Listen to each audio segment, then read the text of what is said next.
So what is project-based learning? Do you know what project-based learning is? Show of hands. Am I talking to a room full of people? So probably about a quarter, okay. It's not new. So John Dewey, which, as you heard before, has been around, well, was around for a long time, a great thinker, said, give the pupils something to do, not something to learn. And the doing is of such a nature as to demand thinking. Learning naturally results. So in the example of the soap, right, you can imagine what kinds of learning and what kinds of pride and what kinds of things come out of trying to put together a simple, what seems to be simple bar of soap until you break it down and start thinking about it. And so if we can stop separating the use of hands and the use of real world and start integrating that into classrooms, we're going to see students have more buy-in and more interest in what they're doing.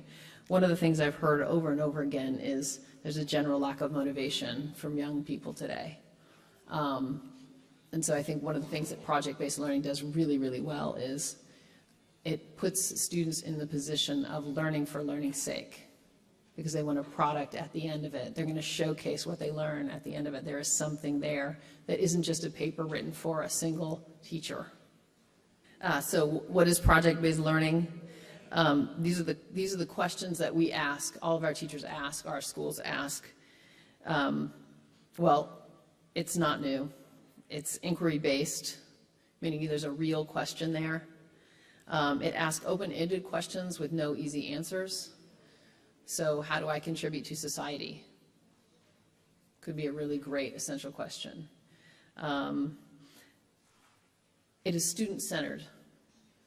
You want to talk about a huge motivating factor. If you turn to students and say, what is it you want to know more about? What is your lived experience? I've heard every speaker get up here and talk beautifully about the heart and about how humans matter.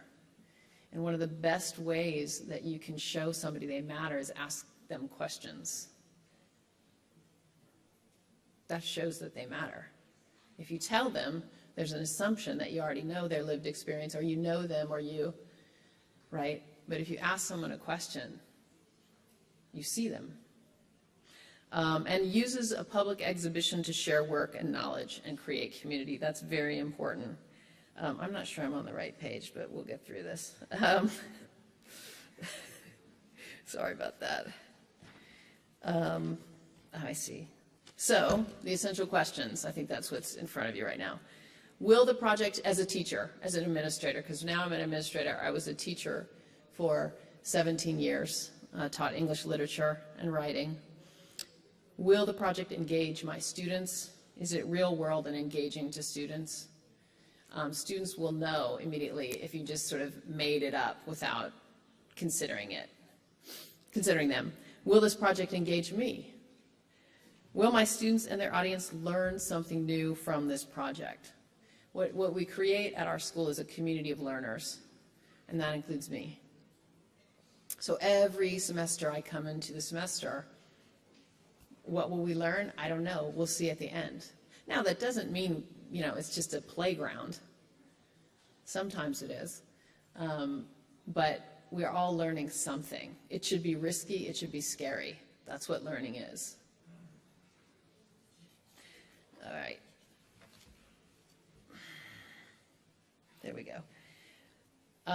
So one of the things we do at High Tech High is we have 3 integrations. We do not separate students according to perceived academic ability. We don't separate hands and minds, as I said earlier, or disciplines. We do interdisciplinary work. So you're not just doing math in isolation. You might be doing a math and an art project, or you might be doing literature and math together, numeracy and literacy, or coding and science.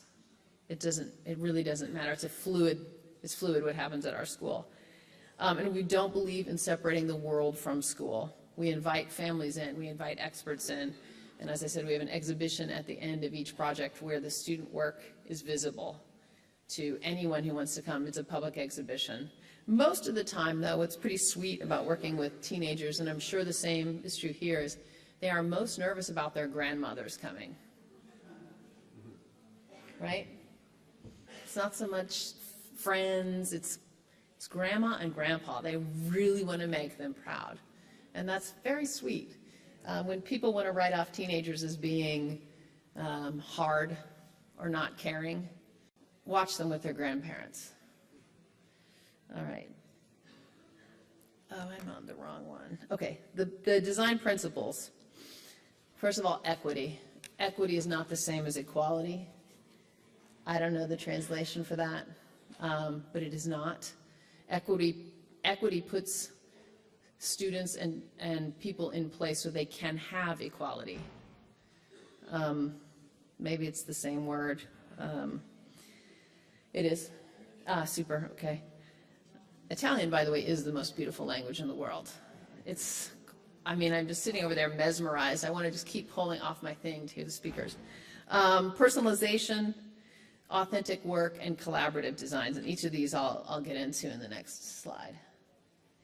So, equity. We use a zip code-based lottery. Our school is a public school. It is not a private school. A lot of people think that.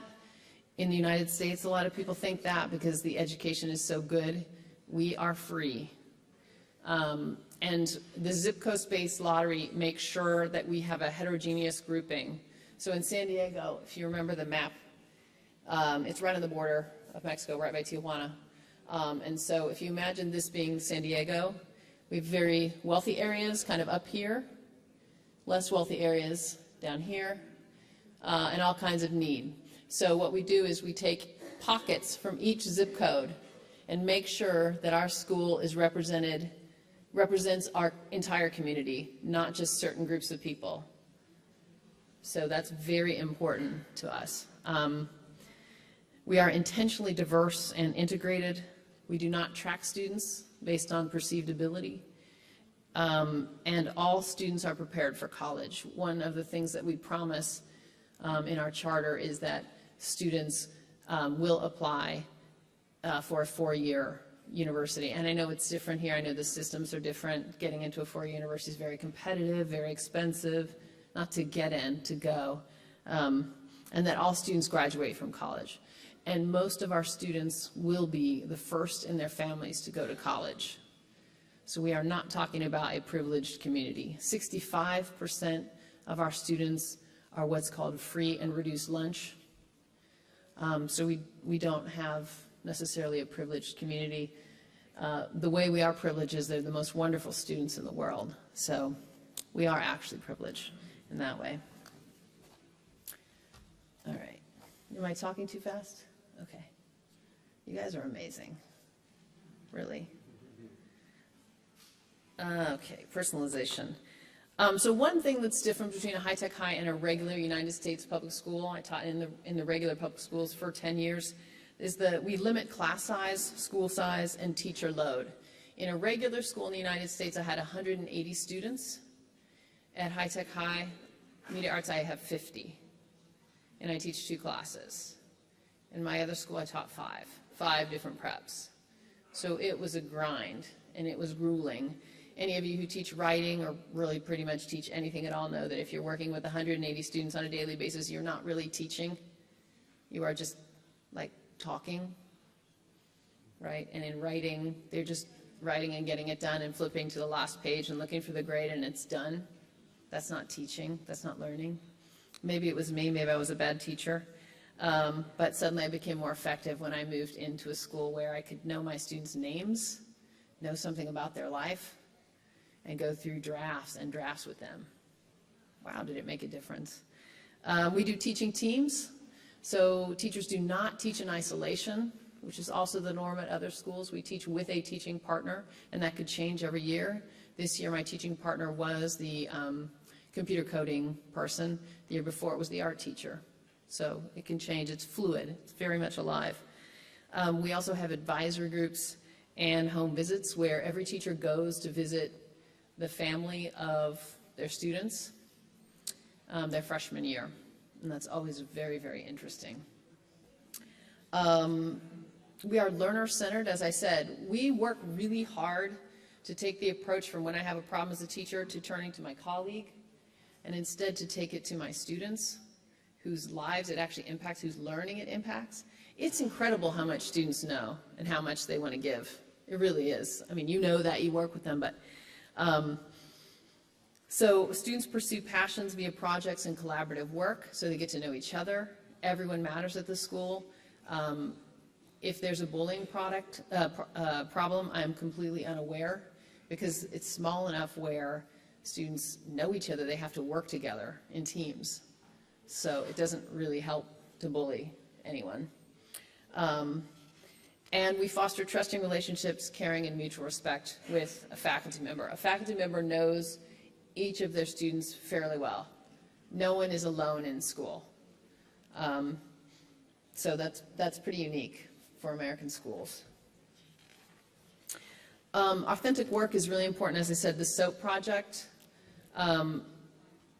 is an example of where we want the work to matter. We don't want to do work in isolation. So we do field work and community connections all the time. We try to get out in the community as much as possible and invite the community in. Why in the 21st century is there a wall between our schools and our communities?